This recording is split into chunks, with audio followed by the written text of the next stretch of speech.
It looked like somebody was bent over and had their head in the window of the deer blind. It either heard me or smelt me, and he pulled his head out of the tent and stood straight up, and that shocked me.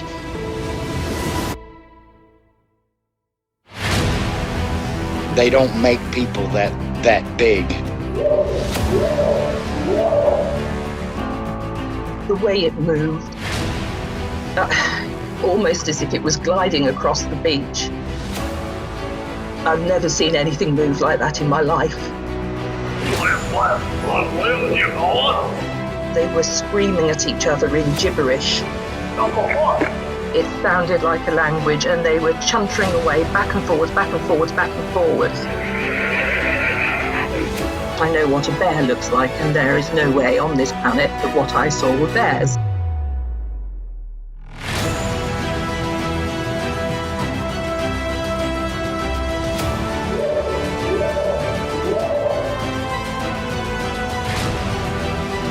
What are you reporting? Jesus Christ, you better... Sir? Zia! Hello? Get somebody out here. What's going on now, sir? That son of a bitch is about 6'9", I don't know. Do you see him now, sir? Yes, I'm looking right at him. Uh-oh.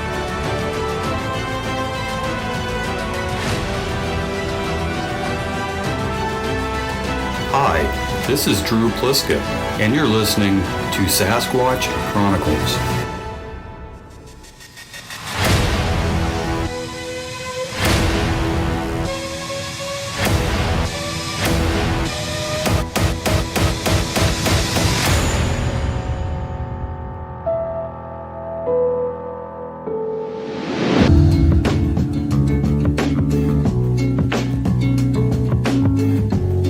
Welcome to the show, everyone. Thanks for being here tonight. Got a great show planned for you. We're going to be chatting with Steve, and Steve comes to us from Kentucky, and he grew up on a farm way out in the middle of nowhere and had a very strange encounter when he was out camping with a good friend of his. We're also going to be chatting with Tristian, and Tristian comes to us from Missouri.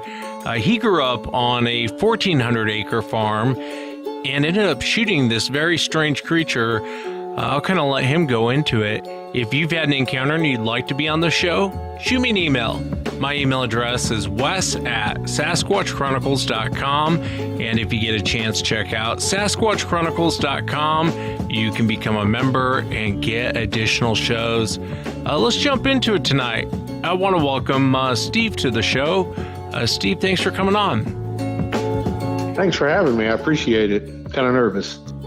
Yeah, there's no reason to be nervous. And I know that you have a podcast, Steve, called Newsworthy with 2 question marks. If you would tell us a little bit about it.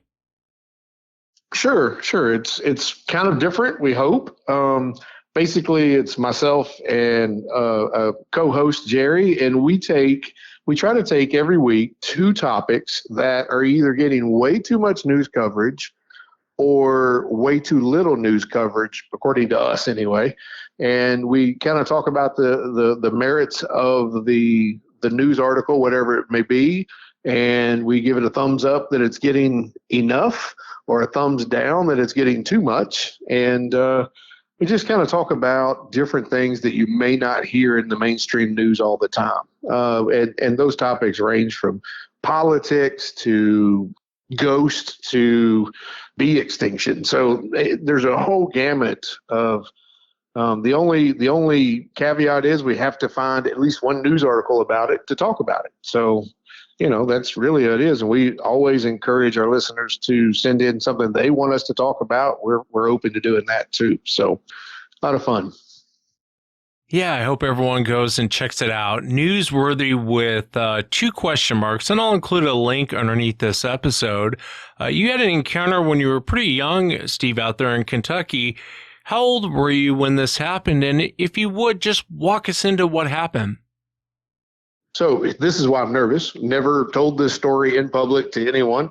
I was between the ages of 12 and 14, somewhere, I want to say 13-ish. And it didn't just happen to me. It also happened to my next door neighbor, Tommy. We were together. And basically we were two dumb kids, and we lived out in the country, but not like, a lot of stories involving Sasquatch involve being way out in the middle of nowhere. We were about 5 miles out of our little town. Big farm country, a lot of woods. So being 13, we were dumb. We wanted to camp out. So this experience, encounter, if you will, kind of happened over a week's time.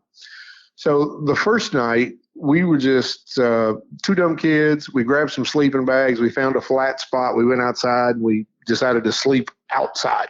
And the night went pretty well. We woke up about 4:30 that morning, just, of course, covered and soaked to the bone because of dew. It had been a moist night, and we were completely wet. And the only thing odd about that night that I remember was there was this putrid smell. Just, we born and raised in the outside, the country. So we know what skunks smell like. We know what, most of what those smells that you would normally smell are. This was something different. It was, the best way I can describe it, and people who live down in the South will probably know exactly what I'm talking about. If in the summertime a tractor makes a rut and it's deep enough, we have so much clay soil here that if it rains, that rut will hold water, and that water gets rancid. It's just disgusting. The mud is disgusting. And that's kind of what it smelled like. Fast forward a few nights, we had a great time. So we decided we were going to go in halves and buy a little tent. So we did. And my little place where I lived was 5 acres. It was a small home, big yard, and about a 3.5, 4 acre yard or lot behind us that was cleared. We had a few cows back there. It was on a hill. Tommy's family owned about between 25, 30 acres right beside that. And then all around us behind that was a huge farm, multiple families, but all the multiple branches of the same family, big, huge farm. So Tommy and I decided we was going to go back in his woods somewhere and camp out. We didn't. I bring this point up to bring up another point later. Nobody knew where we were going to be, including us. We just went walking back through the woods and then found a spot and was like, hey, that's where we're going to be. Back then, we didn't have cell phones. We didn't have Google or nothing like that. And I lived with my elderly aunt, and she, this is going to sound stupid, but if she needed us when we were out in the woods, she would either yell, and if we didn't hear her, she'd shoot a gun up into the air. We knew it was time to go home. We knew it was time to. That was the best way, because out in, we'd be two boys in the middle of the country. Never know where you're going to be. So, anywho, we find a spot and we put our tent up, and it's in this row of like conifer trees, like pine trees. It was so stupid now that I think about it, because we put the tent on a hill, so every time we got in our sleeping bags, they slid toward the bottom of the tent. But we went to bed, chit-chatted, whatever. At some point, I have no idea what time it was. I don't wear a watch. So at some point during the night, I get awakened by this sound, and it sounds like it's really far off, but it's constant. And it sounds to us like it's saying Ike, like I-K-E, like, General Eisenhower Ike. And it's way off, and I kind of nudged Tommy, and he's like, do you hear that? And I'm like, yeah. Do you hear it? And he's like, yeah. And it kept getting closer and closer and closer to our tent, to a certain point that we didn't hear it anymore. We felt it. It was like resonating through our chest. It was that loud. So being who we are, we had like a weed chopper, a machete, whatever with this, but that's it. And we had a couple of flashlights. So we unzipped the zipper really quietly as best we could, and we jumped out of the tent with our flashlights. Retrospect, that probably wasn't the best idea if there was a bear or something out there. And we looked around, and there was nothing. Nothing. There was nothing. And we walked around. We walked probably 20, 30 yards in a big circle around the tent. Nothing. Not a squirrel, nothing. We looked at each other, thought that was really weird, and we went back in the tent. And not 30 minutes later, it came back. Same deal. It was coming from the wood side, not where our houses were side. And it did the exact same thing. Started a little further off, and the closer it got, I wish I could better describe how it changed from us hearing it to us feeling it. It was that, you know how like bass is, like when you're listening to a radio and it's got a lot of bass. It was kind of the same thing. You feel it more than you hear it. And we jump out again. Nothing. So we leave the tent. We're out. We bail. We run as fast as we can back to his dad's house. Wake his dad up, and his dad is like, "What are you talking about? You're all dumb or whatever." So, but no one knew where we were.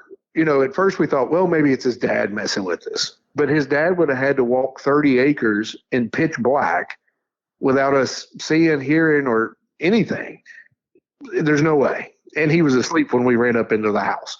My aunt obviously had no clue and couldn't have gotten to us if she wanted to. We thought that was really weird.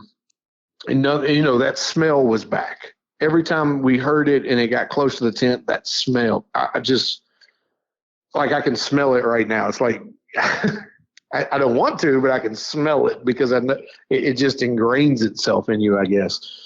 So fast forward a few more days. Nothing really happened. We didn't camp out. In fact, we didn't go near the woods. A few more days. And every morning, part of my job, being the man of the house, if you will, because it was just me and my great aunt, was to go out, and I had to count the cows, make sure none got out because the fencing wasn't very good. And I had to feed them.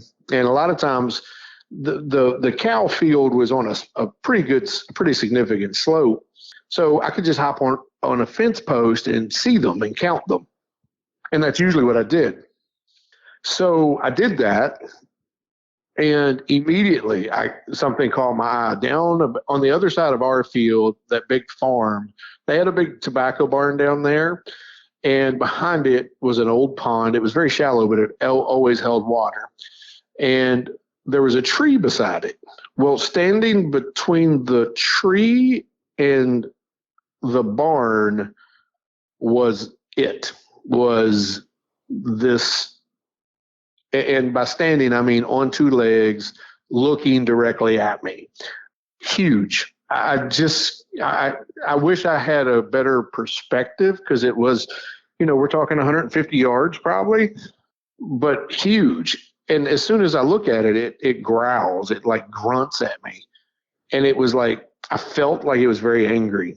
In fact, what it did was it had its arm up on that tree and it just swiped the tree. It knocked an entire branch off of the tree when it did that.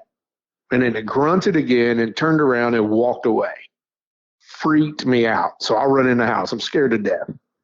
I run down, as soon as I feel like it's safe, I run down to Tommy and Tommy's dad, Larry. I was like, you guys got to come see this. This is crazy, And of course, Larry thinks that Tommy and I are idiots and nuts for bringing this up. But he agrees to go down. We go down to the barn where there was, to the tree. Now, Tommy's dad was like 5'11", and he put his arm all the way up, and he was still about 1.5 feet short of where that branch was on his tippy toes. So you'd probably be better at guessing the height than me, but most people's arms are 2.5, 3 feet long. So 8 foot, 9 foot.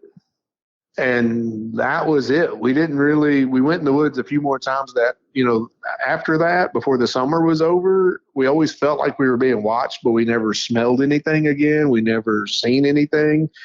And, again, we didn't have Facebook and all that back then. So we didn't really want to bring it up to the neighbors because the neighbors would thought we was crazy. But I just feel like there's probably more people that have had that experience out there. Honestly, it's crazy. Yeah, a lot of people don't want to come forward because they're afraid of being called crazy. I wanted to ask you, when you heard it saying Ike, did it sound human-like? I don't know that it was. I don't know that it was actually saying Ike. It just sounded like Ike. The sound it was making, if I had to repeat it, that's what it would sound like. The funny thing is, after we talked, I called Tommy and told him, hey, I'm doing this show, and I just wanted to verify that I wasn't losing my mind or made up facts. And he actually said that his mom and dad had built a new house up on top of the hill, and the old house just went away. But his mom and dad always thought we were crazy, always made fun of us for that. And then Tommy went to the Air Force, and they called Tommy about 6 months after he was in and said, hey, just want you to know, we're never going to make fun of you again. We had the windows open the other night, and we heard it. That blew me away. I didn't even know that until I talked to him just a couple of days ago. Yeah, it's kind of like confirmation. I did a show, I think it was episode 735. These guys were out there, and they heard Ark. It kept going, Ark, Ark, Ark. And so jokingly, they went back and went, Ark, who goes there? And I think it threw a rock or a log or something at them. I'm curious about that vocal. I wanted to ask you, when you saw it, and I realize you're about 150 yards away from it, but it's looking in your direction. When it broke the branch and did the vocal, was that directed at you, do you think? Well, I was the only, unless it was really angry at a cow for some reason, I was the only thing around there breathing that I could see. There was a few cows, but they had all went to the other side of the field, down near the other pond. So he was on the right, they were all on the left, huddled. Cows a lot of times will huddle up before a rain. It was kind of like that, except there was no rain. I don't know if we were like in its spot, when we went camping, if it was like, because where we lived, we had a lean-to where we kept feed for the cows. We give them a scoop or whatever every day, because our field was very small, so we had to supplement their feed. None of that was locked up, and I don't know if that was a source for them, and we were, they didn't like me being out there or what. But it never happened again after that, and I lived there for another year. It was weird. Yeah, I know it's kind of hard to say. The behavior, though, I hear a lot, this sort of behavior. And I think every eyewitness I've ever asked has, I'll say, do you think it was directed at you? Every one of them says yes. And this, if I was in your position, I would feel like this was directed at me. When you saw it, what did you think it was a man? What did you think it was when you were looking at this thing? The distance between the tree and the barn was wide enough to drive a tractor through, because they would drive the tractor back sometimes and fill up their water tanks out of that pond. And he took up half of that space. So there's no way that was a man. No way. I had never seen or heard anything about Bigfoot or Sasquatch up until that point. Until I started, Tommy and I went to the school library as soon as school got back, and we were researching, and we're like, oh, that has to have been it. There's in Kentucky, we're just now getting a few black bears back. There were no bears back then. And obviously it was too big, too powerful to be a dude in a suit. He'd had to have been on stilts, and I absolutely feel it was something that has yet to be found. And I'm not afraid to say that I feel like it was definitely some sort of Sasquatch or Bigfoot. I can't explain it any other way. Yeah, way too big to be a man. And, at 150 yards, and you're looking at it, and it's taking up the space between the barn and the tree. It's too big to be a man, too big to be a bear. I'm with you on it. And its behavior of, vocalizing, breaking, throwing a tantrum, basically. You hear that a lot with these creatures. I know we're going back many, many years, and when you saw this thing, but you've had a lot of time to kind of stop and think about it. And I ask everyone on the show, Steve, and there's no wrong answer. What do you think Sasquatch is? To me, I've heard a lot of people on your show say, well, I think it's, apparitional, or it's an alien or whatever. That to me was like a silverback gorilla on steroids. So I feel like it's an actual beast. I feel like it's a intelligent primate of some sort. My only fear and my only excitement saying that is that I would, a lot of times you always ask, would you want to see it again? I would answer that yes, with a camera from a good distance that was good enough that I don't have a grainy photo and I can, say, hey, here's the proof. Because I feel like the time frame for disclosure is coming. Our world is it's getting smaller by the minute with field cameras and drones and everything's being videotaped. I think that I feel sorry for the first one we catch alive. Do you find it odd or strange that this hasn't come out yet, that we haven't been able to really catch up with this thing as far as the public knows? I do, and that's kind of what I meant. I don't think his reign as hide-and-seek world champion is going to last much longer, unfortunately.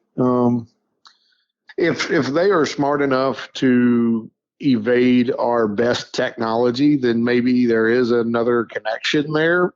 It sounds crazy even saying it, but if they're not using technology, then how do they recognize our technology? I think for me, one of the best sightings, other than my own personal encounter, because I know what I saw. You know what I'm saying? I can only do my best to convince people of what I saw. But as far as video goes, and I'm sure you saw the video of the bird nest, and it was just, the video was supposed to just, I guess it was an eagle's nest. It was high in a tree, and then it came down through the bottom. That's how we're going to catch this. That's how we're going to see it, I think. It's just going to miss the tech. But there's no doubt in my mind it's a real breathing thing. Yeah, I think so too. I mean, it eats, it poops, it breaks branches, and does has to be something very physical. But there's a weird side to Sasquatch too. It's really hard to figure out. I mean, there's a lot of bizarre things that go on with people when they have encounters with these creatures. Did this change your life at all after seeing this creature? Yeah. Because before that, I never heard of conspiracies, or I never dug into all that. I was just a bumpkin from out in the sticks, right? I've tried my absolute best to start learning about things that are out on the fringe a little bit, because now that's like a super, it's really focused me in on that stuff. But it wasn't the other way around. It wasn't, and I only say that because, a lot of times when you start talking about some of the stuff that's going on in the world that not everybody has seen, not everybody believes, it's real quick to dismiss that person as, a sensationalist. You heard this, so you made this. I didn't believe any of that. Didn't even know of that world until I saw this, until that encounter. I feel like it gives me the ability to look at all this stuff very objectively. And for every real encounter, sure, somebody's driving past an interstate too fast and they see a broke tree that looks like something out of the corner of their eye, and they count that as an encounter, even though it's just a broke tree, or a brush or a shrub or something odd. A broke tree doesn't break other trees. You know what I'm saying? It's kind of like the aliens. For every 10 that's reported, there might be one that has some legitimacy to it. And that's kind of where I look at things anyway. I try to debunk them before I say, yep, that's what I believe. That's what that is. So. Yeah, it really is an amazing account, Steve. And, the last interaction that you had when you saw the creature makes me wonder if the creature knew who you were. Yeah, or at least, and maybe that's part of them. Maybe they have great sense of smell, and it smelled me around the farm. I don't know.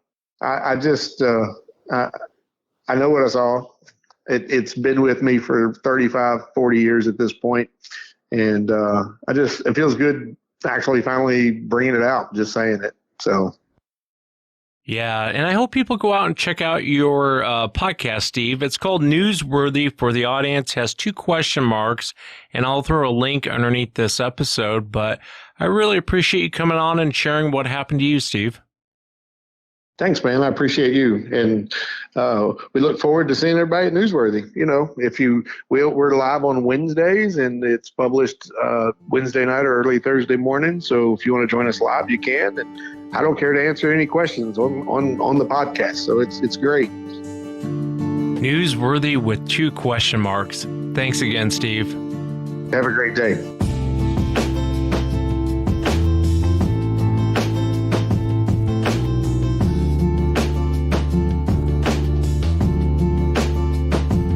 Next up on the show, I want to welcome Tristian. Tristian, thanks for coming on. Thank you very much for having me. Your encounter actually took place in Missouri. I know that you guys had like 1,400 acres, which is huge. If you would, just kind of start from the very beginning. What were you doing and what happened?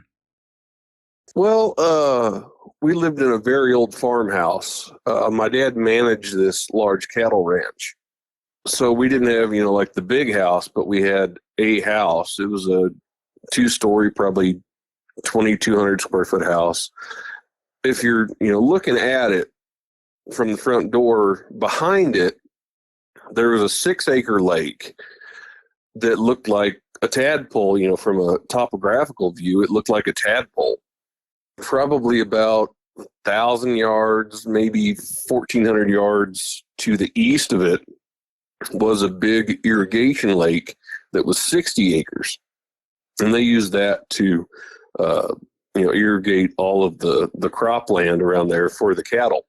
But if you were up on the second level of the house, you could see out with a spotting scope and you could see this 6-acre lake, and you could see if there was ducks on it or, geese or whatever. And teal season had just started here in Missouri. So it's like the second week of September at the time. I had a 2.5-year-old black lab with me, and it was time, we're going to go get some ducks.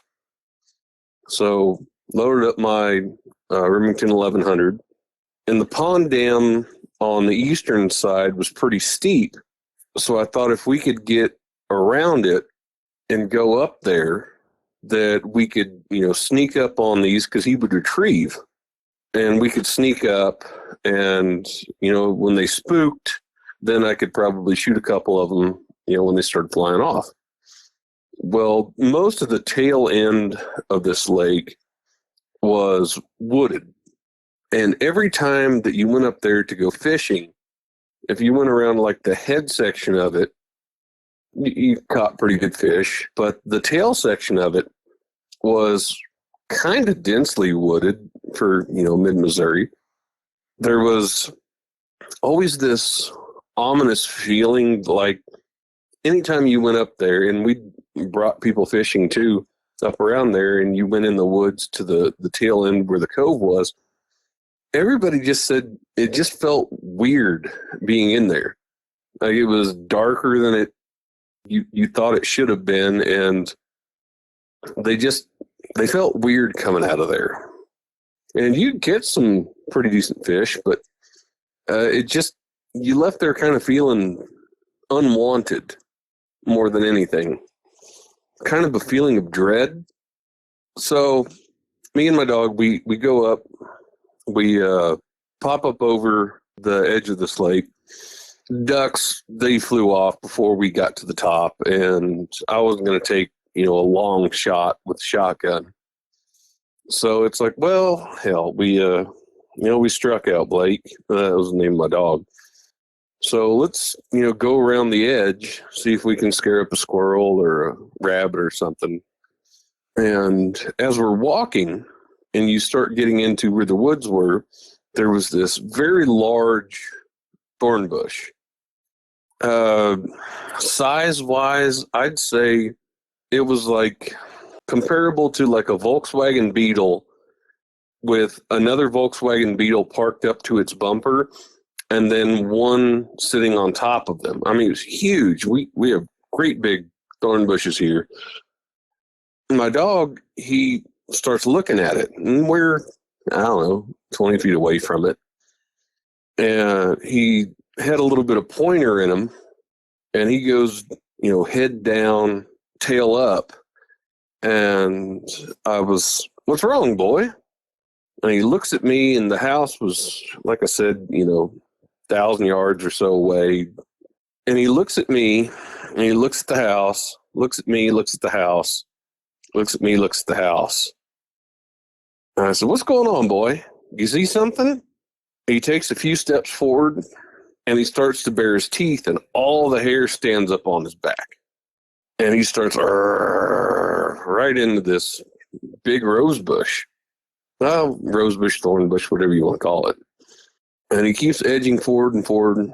I'm starting to feel like something's going on here because he wouldn't act like that normally.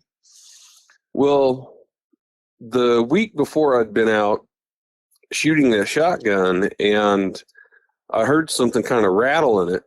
Well, I took it apart, found out that the plug that was in it, Remington's, they had this green plastic plug that restricts you to only 3 rounds instead of the full capacity. So it was broken half. Why, I don't know, but I ended up taking it out, and then later on down the road, I ended up finding a replacement for it. This is pre-internet, so it was kind of hard to find. So I had 5 duck and goose loads in my shotgun, which I think were like number 4 goose load. I mean, it's not buckshot, but it's, pretty potent up close. Well, he keeps inching closer to this thorn bush, and I'm kind of following his pace, and he's getting real close. I'm talking 2-3 feet of it, and he's growling, baring his teeth, and then he just shoots into it. And I'm probably 10-12 foot away from it when he darts in. Next thing I know, he comes out ass over tea kettle and falls over on his back, yelping, and he starts running towards the house. And I turn back around, and there's this, I'll call it a scream roar. It was, imagine the roar of the biggest grizzly bear you've ever heard mixed with the roar of the biggest, baddest lion you've ever heard. It was like that, and I felt it in my body, like the sound waves hit me like the concussion of a firearm being very close. It was crazy, and it just stopped me in my tracks, and this whole thorn bush started shaking, just going wild as this thing is scream roaring at me. And you said multiple times, you give a frightened man with a gun, someone's going to get shot. And I already had the gun shouldered, pointing at said area, and I just aimed at the middle of what was shaking all this, and I emptied it as fast as I could. I mean, just boom, boom, boom, boom, boom. At the end of that firing string, this thing lets out just a scream, like of pain. The last thing I saw before I started running after my dog, because I knew the gun was empty and I didn't have anything else on me. I didn't have any extra ammo or, a pistol or anything. I saw a black-gray figure, huge. I would say, its shoulders had to have been 4.5 foot wide, running on all fours, probably, I'd say 3.5 foot off the ground, but running on all fours and just like scream yelling, not roaring, like it was in duress, it was in pain, running through the trees. And there was quite a few small saplings there, probably 4-5 inches around, and it's just snapping them as it's running. Well, my dog and I, we run back to the house. This is I don't know, 2:30, 3 o'clock in the afternoon. My dad's not going to get off work till at least 5:30. I go back, load the shotgun with buckshot this time. Wait for my dad to get home. My dad, he was a outfitter and guide, and he started guiding when he was 17, 18 in Colorado. This man has hunted Colorado, Wyoming, Montana, Idaho, British Columbia, a couple different provinces in Canada. He's hunted in Mexico, Louisiana. I mean, he's hunted all over for all different types of game. He knows his stuff. He knows his guns. He knows how to kill things. He knows how to track things. So I'm waiting for him to get home to go show him what happened to me. He gets home, and the minute he gets in, I'm, Dad, something happened. I'm not sure what the heck it was, but you need to grab, your big rifle, and we need to go up there, and you need to see what happened. Well, my dad, he's a big skeptic for pretty much anything. He says, okay, calm down. And I told him, please, Dad, if you've ever believed me on anything, please, we have to go up there. So he takes his .338 mag, and, I've got my loaded shotgun full of buckshot, and we go back up there. Dog, he wasn't leaving that house that day. He was not going anywhere. So we go up there, we get out. I'm standing by the truck, and he parked really close to that thorn bush. He goes, and he sees something. You can clearly start to see where this thing went on top of, the saplings that were broke over. So he's following it, and I'm watching him, and I'm very apprehensive. Like, he might find something dead. He might find, whatever. And he gets probably 60, 70 yards into the woods, and he squats down, and he's looking at something. All of a sudden, he perks up, turns left, turns right, and he's looking all around. He brings his rifle up like he's ready to shoot. And he looks back down. He looks around an area, and then he starts backing out with his rifle raised, like ready to shoot. And he keeps backing out. And he gets to the truck, and he said, let's go home. And I said, Dad, what'd you see? And he said, let's just go home. Well, come on, Dad. What? I said, nothing. I didn't see anything. Nothing at all. Let's just go home. And he's visibly shaken. Veins popped out on his neck and his arms, wide-eyed. And he's like, yeah, let's just go home. We go home, put the guns up, and he just goes about the rest of his day like nothing ever happened. And he's never told me. I've tried numerous times over the years before he passed, and he would never tell me anything. There was times, in my later 20s, early 30s, get him all drunked up when we were out, at the bar or something, or just, at a campfire or something.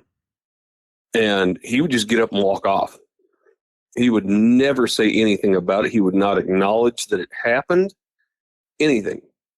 He wouldn't bring it up. I mean, he wouldn't say anything.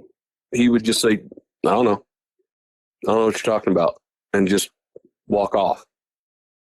Yeah, very strange. It makes me wonder if, him being a tracker and being an outfitter, if he saw the tracks, blood, something. And it makes me wonder if he's run into it before. That's why he was so quiet about what he had seen, not even talking to you even later in life. I wanted to ask you, when the creature took off and it started crashing through the trees, how far away from you was it at that point? Because I know you're trying to get back to your dog. Well, it ran from the thorn bush. So that was probably another 10 feet. So that was 20 feet. So I probably saw it from 20 feet to about 30 yards as it was breaking stuff and squalling as it ran. Now, another thing I'd like to bring up is, until listening to your podcast and watching certain things online, I had no idea what a tree structure was. In these woods that were, on the tail end of this lake, that also they kind of branched off and then mended with a bigger area of woodlands that went down into the creek and where all the caves and stuff were. I didn't know what a tree structure was. I was a naive teenager and just thought, well, that's really weird that, all of these trees just kind of crashed into this one other tree. But, we have tornadoes around here quite a bit. We're in the, tornado alley. I had no idea. I was naive and thought, well, it's really weird that, 3 or 4 of these, smaller trees just kind of made kind of like a teepee thing. It just, like, once I started hearing stuff about it, it made sense. And seeing stacked rocks, I thought, well, it must have just been, some bored person out here doing this. Because I lived on a very large area, and there was some other people that were allowed in there to hunt or fish or whatever. So I just thought, oh, well, hell, somebody got bored and stacked some rocks up. Or somebody got bored and put some small trees together. Yeah, it's always fascinating. A lot of times eyewitnesses will look back at moments and weird things that I've seen in the past and go, I wonder if that's what that was. At the time, though, it's so weird seeing these teepee structures or, other things around the property. A lot of people look back. A lot of hunters will look back after an encounter and go, I wonder if that's what that was. All those weird moments prior to seeing the creature. I wanted to ask you guys, I don't know if you guys have bears out there in Missouri or not, but 5 feet across in the shoulders, this thing's a wrong shape for a bear. We have very few bears. Department of Conservation says we don't have them. They've said that we haven't had mountain lions since before I was born, and I've seen 5 of them. And they said we didn't have bears, and then the next town over, a year ago, we had one walking down Main Street that was lost. And he was juvenile, so he was just like lost and had no idea what was going on. And they ended up having to trank him and do things. But they say we don't have bears, we don't have mountain lions. So I think pretty much every state's Department of Natural Resources or Fish and Game, they lie about so much stuff. So if they're lying about mountain lions and bears, they're lying about bigger stuff too. Yeah, I agree. And they do that in a lot of different states. I wanted to ask you, when you're growing up on this property, 1,400 acres is so huge. And I know you're a country boy, you're out there and you hear the normal wildlife, but was there ever a moment where you heard a vocalization and you thought, what in the world is that? I don't think I've heard vocalizations. I've definitely heard tree knocks. Because I just thought, well, that's weird. A limb fell against another tree. It happened a couple times. And I was like, well, it's just, you're naive. You don't know. Maybe somebody was trying to chop something and they didn't get very far in and decided their axe was dull. Because that's all that you have to go off. You don't have, a preconceived notion of, oh, well, it's this. It's. So your mind kind of just is like trying to figure it out, and the Occam's razor, the easiest thing is what it is. It's not a Bigfoot slamming a giant limb into a tree to communicate with something else. It's something happened. And all of this is all speculation on my part. God, I'd love to sit down with your dad. I know he's gone, rest in peace, but I would love to know what he saw that day, whether it was prints or blood or what, because the creature was long gone. On that note, I couldn't tell you because he'd been in, national forests, and he'd been on places that he leased in, numerous Northwest states and Canada, and he'd been around and been guiding and hunting most of his life, but he would never talk on anything that was supernatural or that he couldn't easily explain. He would never talk about anything like that. It was just like, well, bottle that up, don't talk about it, and that's just how he was. Let me ask you, after having this experience and kind of looking into this subject, and I know you'll be first to say, you don't really know what it was that you saw, but can I ask you, after looking into this, what do you think Sasquatch is? What's kind of your opinion? I think it's a living being, probably on the primate scale. I mean, we're on the primate scale, right? So I think it's just like a bigger, hairier us. They have a language, for sure. They can construct things like, nests and the tree structures. I've heard where people say, it's could be supernatural because of, the lights and them disappearing very quickly. I mean, they're flesh and blood. They do bleed. I've heard enough encounters that they do bleed. Why we haven't found one yet? Well, what was it, last year, the year before, the government finally said, yeah, there's UFOs out there. They didn't go out and say, it's aliens, but there's something else out there. I think probably the biggest reason that maybe, Bigfoot, Dogman, any of those type of things hasn't really come up in the lexicon is probably the forest industry more than anything, because, destroying the habitat now, if, there's a weird shrew or something in some place, you can't make a dam or housing development or something. So I think that they're probably known enough by the government. For all intents and purposes, they probably have, a dozen of them or so.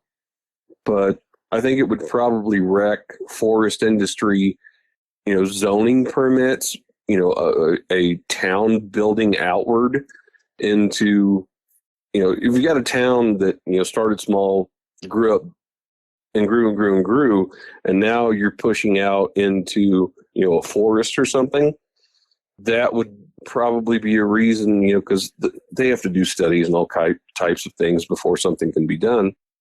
Well, if they find something that is pretty much unexplainable, well, you can't just go out there and say, well, we found something weird, so you can't build this, or you can't log in this area. So I think that's probably the biggest reason why, that they're not mainstream or that more people know about them. But I think they're flesh and blood, probably some type of primate.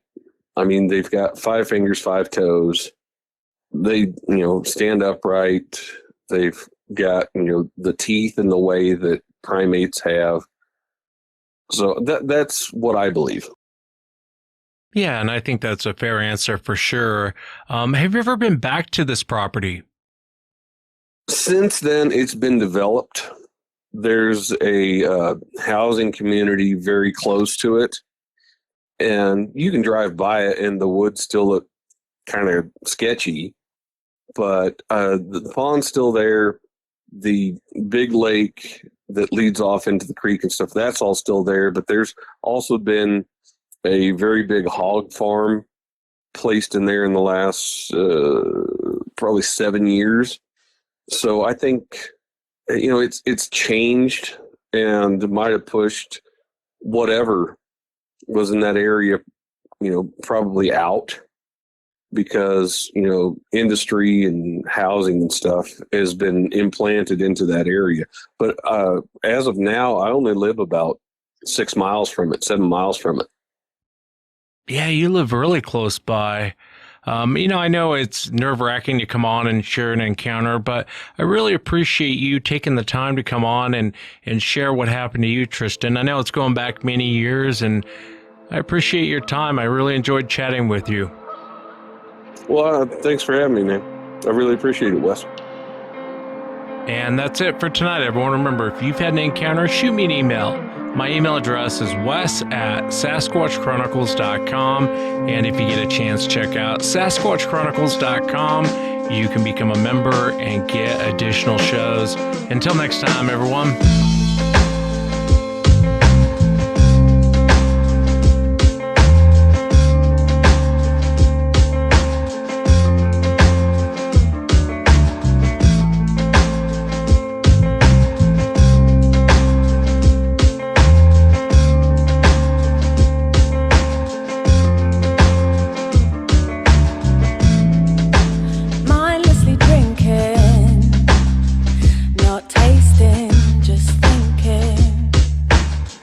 About limitless infinite life.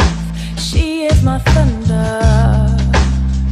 No wonder I'm gone under the intoxicating danger I like. Save me from myself, let me drown in my black lake. Let me float away. Save me from myself, let me drown in my black lake.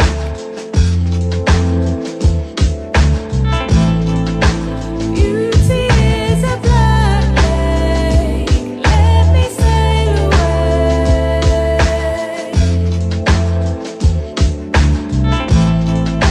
Beauty is a black lake, let me sail away.